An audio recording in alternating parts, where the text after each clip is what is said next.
There's something that can be a pretty big problem when it comes to parenting for parents and guardians.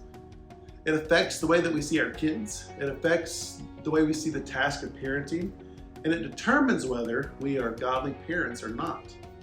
The problem is our understanding of and reliance upon God's grace.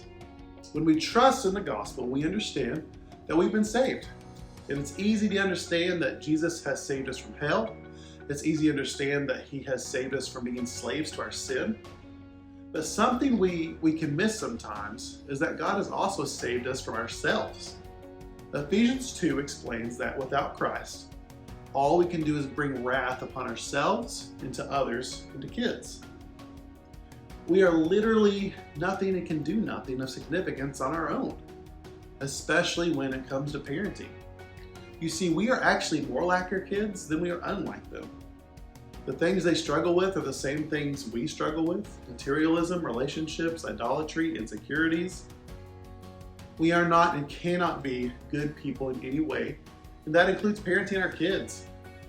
But the thing is, like everything else God calls people to, God doesn't call us to be parents because we're able.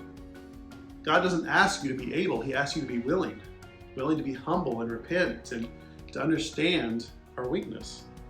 And if you're willing, he will meet you in your weakness and change you.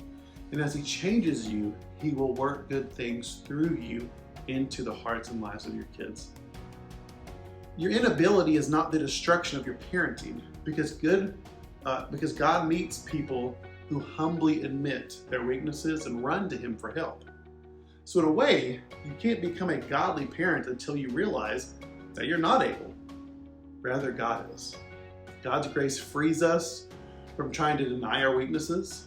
God never asks you to act as a parent as if you're something that you're not. God welcomes us to look at ourselves in our heart in life-exposing mirror of his word, to see ourselves as we really are and to be willing to confess our faults. And when we approach our children, we understand that we are sinners in need of grace.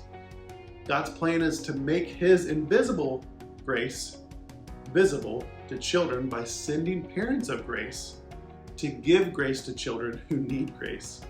And parents who know they need grace tend to want to give grace to children who are just like them. God's grace frees us from living in regret. Regret tends to make us think, man, I am an awful parent. Grace helps us understand that being a good person isn't the goal. The goal is to be a tool that God uses as he transforms our kids. Be sure to put the missions challenge and weekly devotions on your family calendar. And please know that I am always here for you.